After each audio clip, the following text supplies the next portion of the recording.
Alright guys, so finally it's time to pull out those onions that were growing here for the whole season. These guys were planted early spring in clumps of 4. This is the red baron, and as you can see, some of them unfortunately didn't make it, so we have only 2 instead of 4, and the size is a bit smaller, especially comparing to this one you see, which is Bedfordshire Champion, I think. I will put it on the screen as well as the packet from the seeds, packet of the seeds, so you can see the company. But these were amazing. These just gave me amazing crop.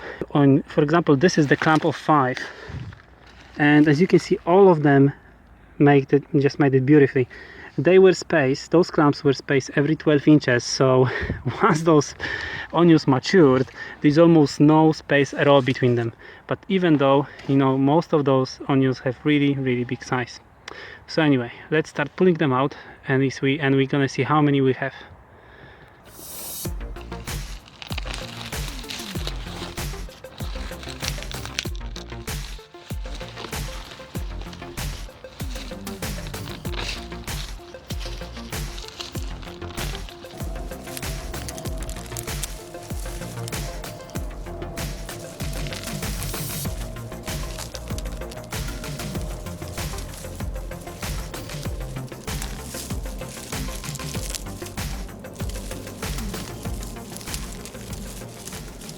Now, touching a bit on how I fertilize those onions.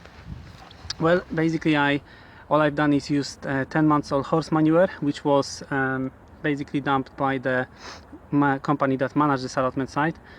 And also what I've done, I used 200 grams of poultry manure, the organic type, and that's pretty much it. Now you can add to it the fact that this plot was not used for last 5 years, so probably the soil wasn't exhausted from nutrients.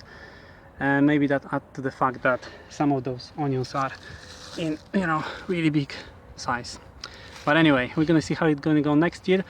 Probably I'm gonna grow a bit more, although to be honest, this is more than enough, guys. This is more than we can eat throughout this winter. Okay, so I thought I'm gonna give you an update on my wormery because I didn't do it in some time. So the worms are doing great. You know, there's pretty much not much to say, to be honest. They're doing all right. They have a nice moisture environment here. There's enough worms to process the food. I'm just giving them food every 2-3 weeks now. I didn't have any rat problem when I put this stuff in, so you know, we don't have this issue anymore.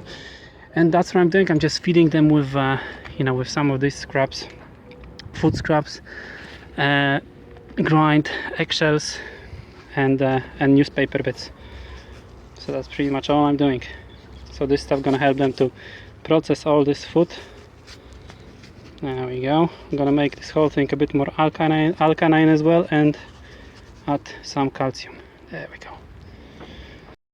Okay, so this is how I usually leave it, with the layer of newspapers on top that decrease the amount of flies.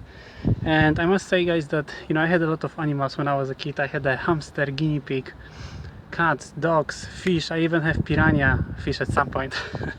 But you know what? The worms are the easiest to manage from all. You know, all you have to do is every 2-3 weeks, even a month, every day, every now and then, throw some newspapers, make sure that it's moist, give them some food, and they're doing all fine. So it's about time to do something with those raspberries. If you recall, I've planted them in the early spring, and from that moment they went crazy. They even gave me a lot of fruits already in this first year. But they start producing those canes that are gonna give me fruits in the next year as well. And those canes start to fall over because I didn't put any support yet. So what I want to do today quickly is finish those trellises, make sure that I have those raspberries ready for the next season.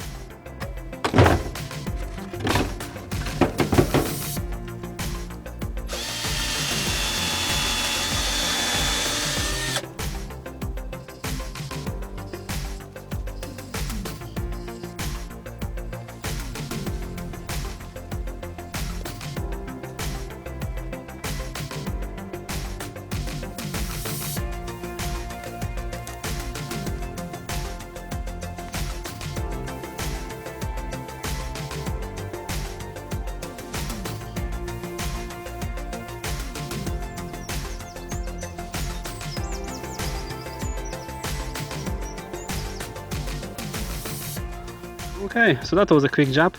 It's not perfectly leveled, as you can see. But most important thing is that it's fully done from the reusable wood and almost cost me nothing, well, not counting the tools that I have. But by the way guys, about the tools, see, I haven't got any of them last year, so I know it might be hard to do the same without having a drill.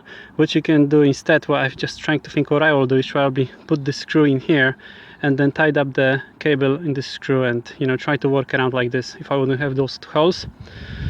But anyway, I think it's gonna be fine. You know, the worst things that can happen is that if it will turn out at the end that this is the tall variety and this one is the short one, but I hope I have it right.